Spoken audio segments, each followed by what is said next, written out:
तो रेखा का व्यापक समीकरण, general equation of a line.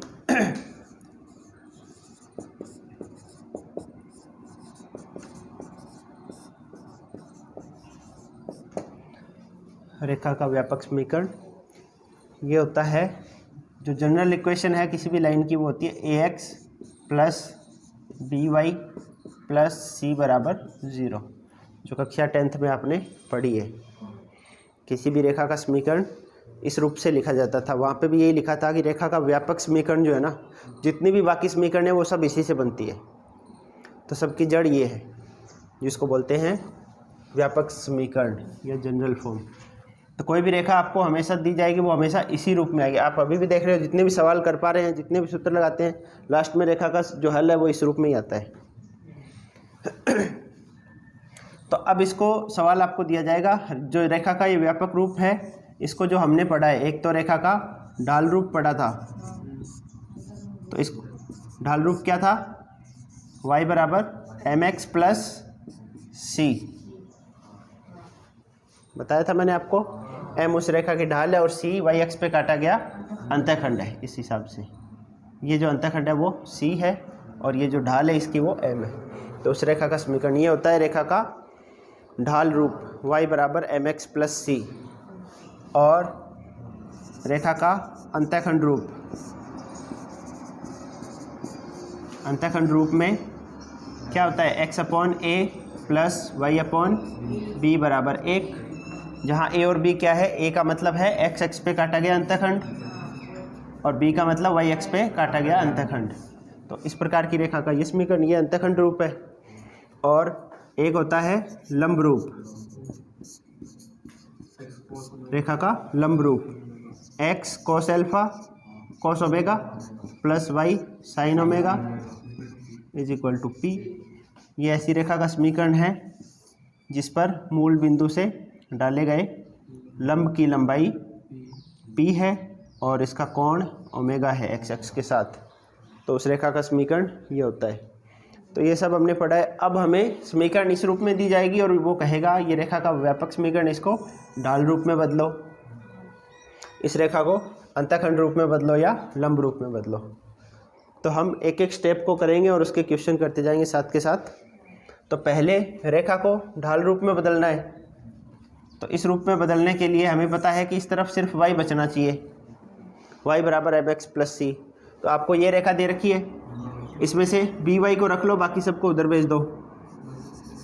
तो बी वाई बराबर माइनस ए एक्स माइनस सी, है ना। बी वाई को यहाँ रखा, बाकी इन दोनों को उधर ले गए। तो y बराबर माइनस ए अपॉन बी का भाग दे दो अब पूरे में, into x minus c upon b. तो y बराबर minus a upon b into x plus minus c upon b. ये इस रूप में आ गया, y बराबर एम एक्स प्लस सी। इस रूप की समीकरण हो गई। हमने इस रूप में इसको बदल दिया। m का मान क्या होगा, माइनस बी अपॉन ए।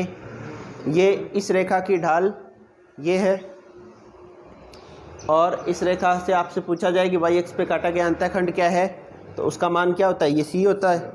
c की जगह हमारे पास इसमें माइनस सी अपॉन बी। तो इस रेखा को हमने इस ढाल रूप में बदल दिया। समझ आ गया होगा, सिंपल है। इस पे एक सवाल करते हैं। हाँ, ये m का मान मैंने पहले बताया, ये बोला कुछ भी जो डायरेक्ट नहीं है क्या इसका मान?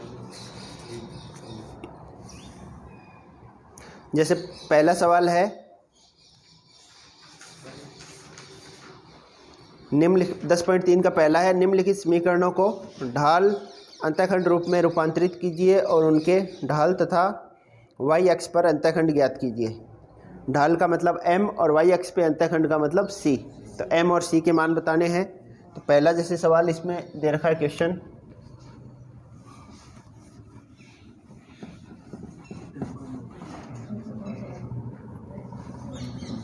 Question number 1 10.3।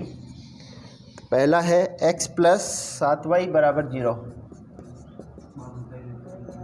तो यहाँ पे आप देखो c का मान 0 है, ठीक है। व्यापक रूप में रेखा का हल समीकरण दे रखा है, a का मान 1, b का मान 7 और सी का मान 0। अब इसको अंतःखंड डाल रूप में इस रूप में बदलना है, तो इस तरफ हमें सिर्फ y वाला पद इधर रखेंगे, बाकी सबको उधर भेज दो। फिर y बराबर, y भी अकेला होना चाहिए, इसके गुणा में कुछ हो तो उसको उधर भेज दो।